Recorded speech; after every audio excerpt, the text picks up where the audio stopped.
नमस्कार दोस्तों, एक बार फिर से आप लोग का बहुत बहुत स्वागत है हमारे official YouTube channel Avijan SSC bank exams पे। मैं हूँ आप लोग के साथ उर्वशी सिंघवी। और दोस्तों, आज का जो हमारा टॉपिक और डिस्कशन रहने वाला है, जैसे कि आप लोग देख पा रहे हैं, काचा waiver for India approved, right. ये टॉपिक आपके एग्जाम के लिए बहुत इंपॉर्टेंट रहता है, ठीक है। ये टॉपिक किसी भी तरीके से नॉलेज के लिए तो है ही, लेकिन ये सबसे ज्यादा इंपॉर्टेंट जो हो जाता है वो आपके एग्जाम के लिए हो जाता है, ठीक है। क्योंकि यहाँ पर एक बहुत बड़ा अमेंडमेंट हुआ है दोस्तों, यूएसए के मैं बोलूँ तो एक रिप्रेजेंटेटिव हाउस में। और वहां पर एक्ट के लिए इंडिया को एक वेवर मिला है, मतलब वहां पर छूट मिली है इंडिया को। और ये बात हमारे एग्जाम के लिए बहुत क्या बन जाती है, इंपॉर्टेंट बन जाती है। तो एंड तक इस वीडियो को जरूर देखिएगा और अच्छा लगने पर दोस्तों लाइक कर दीजिएगा और अपने दोस्तों के साथ जरूर शेयर कीजिएगा इसको, ताकि जो भी आगे आने वाले एग्जाम एस्पिरेंट्स हैं उन्हें भी इन वीडियोस का ज्यादा से ज्यादा फायदा हो सके दोस्तों, ठीक है। तो पूरी बात हम करेंगे। तो दोस्तों, मैं आपको बताऊं, काचा एक्ट जो है वो बेसिकली यूएसए का एक्ट है, ठीक है। पहले हम लोग सिर्फ इसका क्या समझेंगे, बेस समझेंगे, उसके बाद में हम पूरी कहानी पढ़ेंगे इसकी। तो काचा काचा यूएसए का एक्ट है, जो कि 16-17 के बीच में यहाँ पर पास हुआ था यूएसए में। और जिसमें दोस्तों यूएसए ने ये बात बोली थी कि जो भी कंट्री रशिया के साथ, नॉर्थ कोरिया के साथ और ईरान के साथ किसी भी तरह का कोई भी डील करती है, या कोई एक्सपोर्ट इंपोर्ट करती है, या फिर कुछ भी करती है, तो ये यूएसए उसके ऊपर क्या लगा लेगा, सैंक्शन लगा लेगा। क्या लगा लेगा? सैंक्शन लगा लेगा। अब आप खुद सोचो कि यूएसए की इकोनॉमी जो है वो सभी, अगर यूएसए की इकोनॉमी में डिप्रेशन आ रहा है तो वो पूरे वर्ल्ड वाइड होगा, अगर इन्फ्लेशन आ रहा है तो पूरे वर्ल्ड वाइड होगा।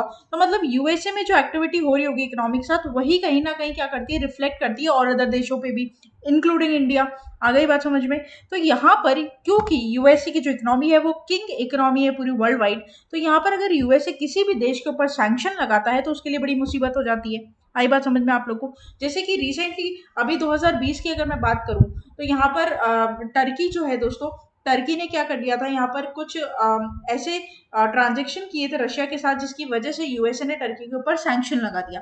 आई मेरी बात सोचो, उससे टर्की को बहुत प्रॉब्लम फेस करनी पड़ी, क्योंकि मोस्ट एक्सेप्टेबल जो करेंसी है पूरे वर्ल्ड वाइड वो भी डॉलर है।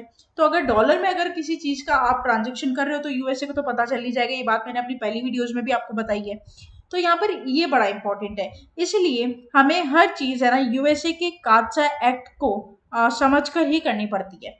हम किसी भी चीज का कोई वायलेशन नहीं करें, रूल का उल्लंघन नहीं करें, ये सारी चीजों को देखकर हमें बात करनी पड़ती है, ठीक है। अच्छा, अब इसके बारे में हम पूरी बात करेंगे कि किस तरीके से इंडिया का अप्रूवल मिला है, मतलब क्या इस एक्ट में क्या हुआ है, अमेंड हुआ है। अब देखो मेरी बात आप सुनिएगा ध्यान से। The US House of Representative, ठीक है, the House of Representative have approved an India specific waiver for CAATSA for its purchase of Russian S-400 missiles. अब मेरी बात को आप गौर से सुनिएगा दोस्तों।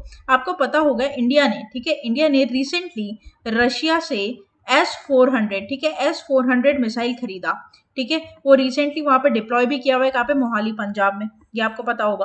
तो ये जो S-400 मिसाइल है, ये इंडिया ने रशिया से खरीदा। अब इतनी सी बात काफी है किसके लिए?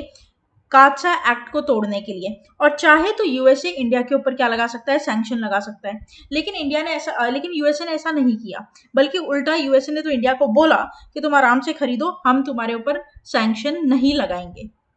तो इतना कोई आप खुद सोचिए कि यूएसए इतना बड़ा खुद का इकोनॉमी है उसका, और वो ऐसी चीज को अप्रूव कर रहा है, वो उसने किसी और के साथ कभी नहीं किया, लेकिन वो इंडिया के साथ ऐसा क्यों कर रहा है? इसके पीछे कुछ ना कुछ राज तो होगा, तो उसके बारे में हम बात करेंगे।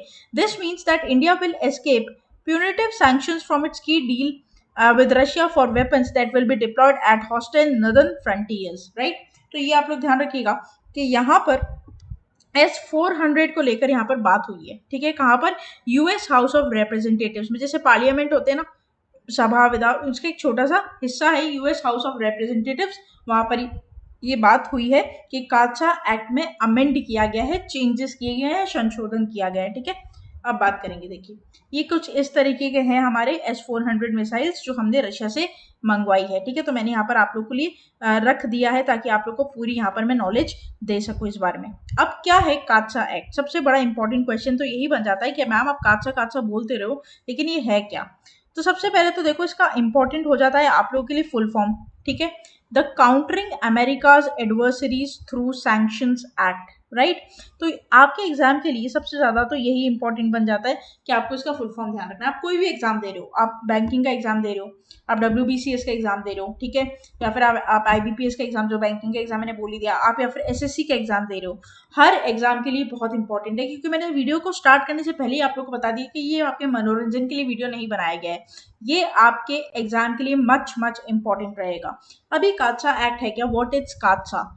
So basically, CAATSA is a law of US that was originally imposed to punish Russian meddling in 2016 or 17 US election. The law imposes sanctions against countries which continue transaction with Iran, North Korea and Russia. तो कोई भी country अगर Iran, ठीक है, कोई भी country अगर north Korea या फिर कोई भी कंट्री अगर रशिया से क्या करता है दोस्तों, ट्रेड करता है, तो यूएस उसके ऊपर क्या लगा देती है, सैंक्शन लगा देती है। ठीक है, आप ध्यान रखना मेरी बात, क्या लगा देती है, सैंक्शन लगा देती है। यही आप लोग के लिए क्या रह जाएगा, बहुत इंपॉर्टेंट यहाँ पर रह जाएगा। ठीक है, तो ये आप लोग इधर क्या करोगे, ध्यान रखोगे, ये एक बहुत बड़ी बात यहाँ पर निकल कर ये काचा में सबसे बड़ी बात ही यही है दोस्तों यहाँ पर। ठीक है, अब बात करते देखो आगे। Under this countries can face financial penalties for significant transaction with specific Russian entities which include Russian defence contractors also. अब देखो, सिंपल बात यह है कि आपको ये तो पता ही होगा कि ईरान, नॉर्थ कोरिया और रशिया के साथ डॉलर में किसी भी तरीके का कोई भी ट्रांजेक्शन नहीं हो सकता।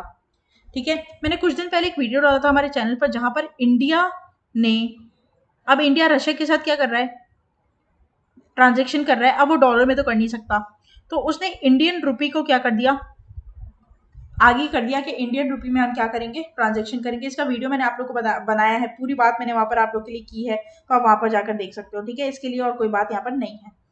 तो यहाँ पर ये ध्यान रखना कि काचा एक्ट यूएस के बनाया हुआ है, और ईरान, नॉर्थ कोरिया और रशिया, इन तीनों के साथ अगर कोई भी कंट्री ट्रांजेक्शन में जाता है तो वहां पर ये इस काचा एक्ट को डिप्लॉय कर देते हैं, इम्प्लाई कर देते हैं। ठीक है, अब हम बात करते हैं आगे दोस्तों।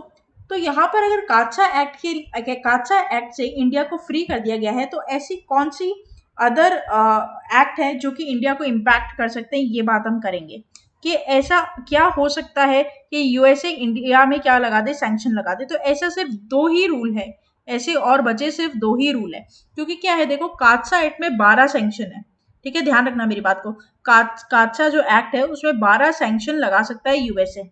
ठीक है, तो 12 में से एक तो उसने अमेंड कर दिया कि ठीक है चलो कर लो रशिया के साथ, लेकिन दो और ऐसे रूल है जिसका उल्लंघन हुआ तो यूएसए क्या कर सकता है, इंडिया के साथ कर सकता है कि सैंक्शन लगा दे। बट उसने बोला है कि मैं नहीं लगाऊंगा, आप फ्रीली आराम से क्या करो, ट्रेड करो। क्योंकि इसका सबसे बड़ा रीजन क्या है, उसका डर क्या है कि चाइना इंडिया पर आग गड़ाए बैठा है। ठीक है, चाइना जब चाहे इंडिया पर क्या कर सकता है, अटैक कर सकता है, और इंडिया को उसके लिए तैयार होना पड़ेगा। अब उसके लिए उसे क्या चाहिए भाई, कुछ तो ऐसे वेपन्स चाहिए जो यूरोप, वो रशिया से क्या कर रहा है, इम्पोर्ट कर रहा है। तो वो जानता है यूएसए कि वो चाइना के लिए तैयार हो रहा है इंडिया। तो क्योंकि चाइना का जो अग्रेसिव नेचर है कि वो सारी चीज़ों को कैप्चर कर ले, अपने आसपास के देशों को कैप्चर कर ले, तो इसलिए वो इंडिया की क्या कर रहा है, हेल्प कर रहा है। कौन, यूएसए। आई मेरी बात समझ में आपको, ये है मेन रीजन। अब हम बात करते हैं उन दो रूल्स की यहाँ पर। सबसे पहले क्या करेगा, सबसे पहले बैंकिंग ट्रांजेक्शन का इम्पोज करेगा। ठीक है, उन दो रूल में सबसे पहले बैंकिंग ट्रांजेक्शन को बंद कर देगा, जो कि वो कर भी चुका है। आपको पता है रशिया, नॉर्थ कोरिया और ईरान, इनके साथ कोई भी अदर कंट्री डॉलर में ट्रेड नहीं कर सकती। तभी तो इंडिया ने क्या किया था, तभी तो इंडिया ने रुपी को आगे किया कि चलो ठीक है, इंपोर्ट और एक्सपोर्ट में रुपी का यूज करेंगे। अगर रुपी का यूज करेंगे तो रशिया, तो यूएसए को क्या पता चलेगा। अगर डॉलर में ट्रेड करेंगे तब तो यूएसए को पता चलेगा ही, क्योंकि ये सारी जितनी बड़ी ट्रांजेक्शन होती है वो ऑनलाइन पेमेंट होती है। अब इतना बड़ा डॉलर का पेमेंट हो रहा है, ऑनलाइन हो रहा है, तो यूएसए को तो पता चलेगा ही ना। तो यूएसए को पता चल गया कि इंडिया अगर डॉलर में ट्रेड कर रहा है रशिया के साथ, तो फिर गया इंडिया, है ना। तो इसी वजह से यहाँ पर इंडियन रुपी को लेकर आए, किसमें, इंपोर्ट और एक्सपोर्ट के ट्रेड में, जो कि वीडियो में आपको मिल जाएगा इस चैनल पर ही। ठीक है, जिसका लिंक भी आपको डिस्क्रिप्शन में मिल जाएगा यहाँ पर। दूसरा सैंक्शन यहाँ पर क्या है, दूसरा रूल यहाँ पे क्या है, अगर सैंक्शन लगाएगा भी तो एक्सपोर्ट का सैंक्शन। किसका, एक्सपोर्ट का। देखो मेरी बात गौर से सुनना तुम लोग, इंडिया ने ऐसी बहुत सारी चीजें यूएसए से भी ली है।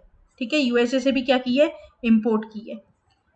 यूएसए जब भी अपना कोई हथियार किसी भी कंट्री को, इंडिया को नहीं, कोई भी अदर कंट्रीज को भी क्या करता है, अगर इंपोर्ट करता है, ठीक है, मतलब एक्सपोर्ट करता है, तो उसकी कुछ ऐसी टेक्नैलिटी एज मतलब कुछ पास कोड हो गया या फिर कैसे यूज करना है उसका कुछ पास कोड वगैरह वो उनको नहीं देता। अगर वो देखता है कि वो उसके काचा एक्ट को क्या कर रहे हैं, वायलेशन कर रहे हैं अगर वो कंट्रीज, तो वो उस पासपोर्ट से क्या करता है, उन सारे वेपन्स को बिल्कुल क्या कर देता है, नलीफाई कर देता है। आई मेरी बात समझ? जैसे सपोज कर एग्जांपल दूं मैं तुम्हें, मान लो कि एक रॉकेट, मान लो कि एक रॉकेट लिया किसने, मान लो तुम्हारा नेपाल ने, चलो एग्जांपल लेंगे, नेपाल ने एक रॉकेट लिया किससे, यूएसए से। उसका कुछ पासकोड है जिससे क्या होगा, अगर वो पासकोड यूएसए डालेगा तो पूरी तरीके से वो रॉकेट जो ठुस हो जाएगा, खराब हो जाएगा, बेकार हो जाएगा। अगर नेपाल ने काचा एक्ट, ठीक है, नेपाल ने काचा एक्ट का उल्लंघन किया, एग्जाम्पल लेना, काचा एक्ट का उल्लंघन किया, तो यूएसए क्या करेगा, उसके लिए हुए रॉकेट का क्या कर देगा, उस पासपोर्ट से उसका उसको पूरी तरीके से नलीफाई कर देगा। अंडरस्टूड? तो ये यूएसए इस तरीके से चीजों को हैंडल करता है। वो सारी चीजें देता तो है लेकिन कुछ हथियार अपने पास ऐसे रख लेता है जिससे वो दी गई चीजें भी क्या हो जाए, डिफ्यूज हो जाए, पूरी तरीके से डिफ्यूज हो जाए। बात समझ में तुम्हें? तो ये हिसाब रहता है।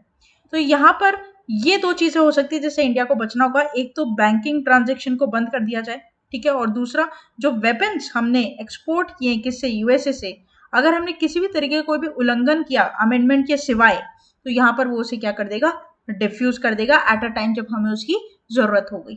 तो ये हिसाब यहाँ पर रहेगा। तो ये दो चीजें हैं जो 12 सैंक्शन के अलावा हमें ध्यान रखने की बात है। अदरवाइज नहीं तो काचा एक्ट में इंडिया को क्या मिल गया है, अमेंडमेंट मिल गया है, चाहे तो रशिया से वो ट्रेड कर सकता है लेकिन डॉलर में नहीं कर सकता। डॉलर में नहीं कर सकता, करेगा तो किस में करेगा, अगर एक्सेप्टेबल है तो इंडियन रुपी में ही कर सकता है। क्योंकि ऑलरेडी बैंकिंग ट्रांजेक्शन आपको पता होगा स्विफ्ट के बारे में दोस्तों, स्विफ्ट है ना, पढ़े होगे तुम लोग कभी ऑनलाइन ऑफलाइन क्लास में, मैंने पढ़ाया भी इसे, इंटरनेशनल ट्रेड के लिए काम आता है स्विफ्ट। तो स्विफ्ट से तो ऑलरेडी रशिया को बाहर कर ही चुके हैं कि कोई भी कंट्री, इंडिया इंक्लूडिंग, कोई भी कंट्री अगर डॉलर में ट्रेड करती है ईरान, नॉर्थ कोरिया और रशिया के साथ, तो उसके ऊपर क्या लिया जाएगा, पूरी तरीके से उसको सैंक्शन किया जाएगा यूएसए की तरफ से। तो चाहे तो रशिया क्या कर सकती है, इंडिया क्या कर सकती है, रशिया से वेपन तो ले सकती है लेकिन जो ट्रेड करेगी या तो वो रूबल में करेगी या तो वो फिर इंडियन रुपी में करेगी या फिर अदर किसी कंट्री की करेगी, लेकिन डॉलर में नहीं करेगी। आ गई बात समझ में? तो ये तो तुम लोग ध्यान रखना। तो ये है पूरा काचा एक्ट जो तुम्हें समझना था। और काचा एक्ट यूएस का लॉ है और 3 कंट्रीज इसमें पूरी तरीके से क्या है, वॉइड है।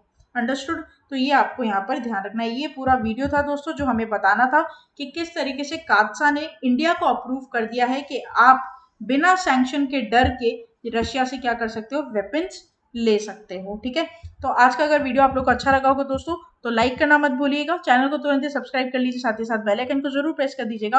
और दोस्तों आप लोग हमारा ऑफिशियल ऐप भी इंस्टॉल कर सकते हैं जो कि बहुत इजीली अवेलेबल है प्ले स्टोर पर, जहां पर आपको free video lectures, latest articles, daily quiz, daily current affairs, free mock test, GK capsule, job notification and 1000 plus online test मिल जाएंगे। तो study any time anywhere with Avijan institute. बने रहिएगा हमारे साथ। कोई भी दिक्कत आती है कमेंट बॉक्स में प्लीज लिखकर बताइएगा। तब तक के लिए thank you so much and have a nice day.